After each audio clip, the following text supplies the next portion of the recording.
Welcome to our podcast on America in Crisis. America is crying. We have seen that America is in decline. We have lost everything that is of quality, the most important being the quality of life.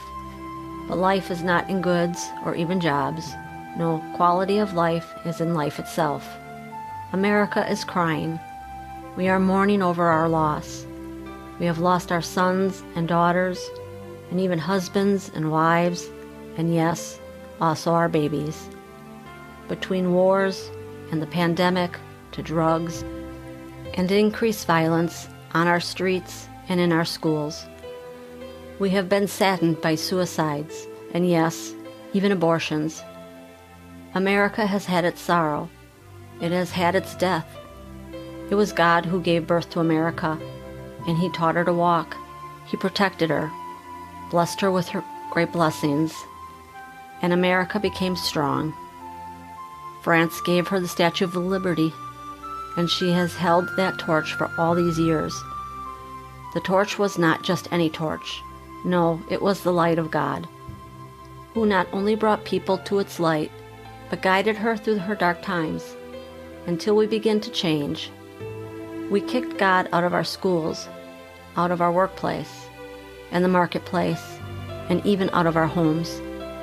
We replaced Him with secular humanism, which says, "There is no God, for I am God, and it is the work of my hands."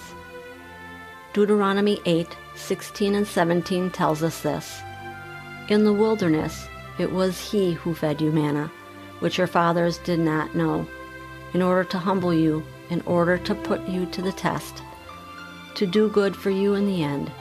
Otherwise you may say in your heart, 'My power and the strength of my hand made me this wealth.' But you are to remember the Lord your God, for it is He who has given you power to make wealth, in order to confirm His covenant, which He swore to your fathers, as it is this day." With today's culture of death instead of life, we have reaped what we have sown. We have seen the fruit of death, life without God. The God who brings life means we are only left with darkness. Death and violence and immorality are constantly before us on our TVs, movies, video games, and music. America is at a breaking point. Yes, a nation can have a breakdown, and we certainly are at that brink. So much sorrow has caused us to be depressed, and our depression has only caused us to increase many of these things that have driven us to this sorrow and depression. We no longer can continue in the drugs and violence and the lifestyle that all lead to death. We may never get over our crying. We may never recover unless, of course, we change course. Let us return to God. We have walked away from Him. Today, there are so many people who no longer call themselves Christians, not even the pastors who teach their congregations.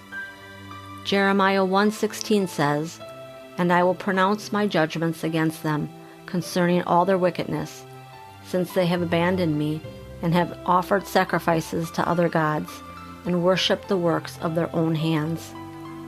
Let's end with this. In Revelation 3:15 through 19, "I know your deeds, that you are neither cold nor hot. I wish that you were cold or hot. So because you are lukewarm, and neither hot nor cold, I will vomit you out of my mouth. Because you say, 'I am rich, and have become wealthy, and have no need of anything,' and you do not know that you are wretched, miserable, poor, blind, and naked. I advise you to buy from me gold refined by fire, so that you may become rich, and white garments, so that you may clothe yourself, and the shame of your nakedness will not be revealed. And eye salve to apply to your eyes, so that you may see those whom I love. I rebuke and discipline. Therefore be zealous and repent."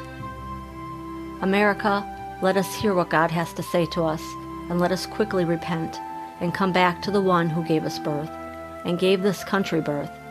He is our Father, and He will fight for us if we return to Him. And if we do not return, but go our own way, well, Proverbs 1:25 through 33 says this: Because I called and you refused, I stretched out my hand and no one paid attention, and you neglected all my advice and did not want my rebuke. I will also laugh at your disaster. I will mock when your dread comes. When your dread comes like a storm, and your disaster comes like a whirlwind, when distress and anguish come upon you, then they will call on me, but I will not answer. They will seek me diligently, but will not find me, because they hated knowledge and did not choose the fear of the Lord. They did not accept my advice. They disdainfully rejected every rebuke from me. So they shall eat of the fruit of their own way, and be filled with their own schemes. For the faithlessness of the naive will kill them, and the complacency of fools will destroy them. But whoever listens to me will live securely, and will be at ease from the dread of evil. Today, let us stop that which is causing us such distress and harm, and let us make peace with one another, living and respecting one another, as God intended us to live. For only His ways bring peace. Only in peace can you have freedom. But the world's ways will cause us only to keep crying over our losses. Are you going through a crisis? Visit the First Aid Kit on our website.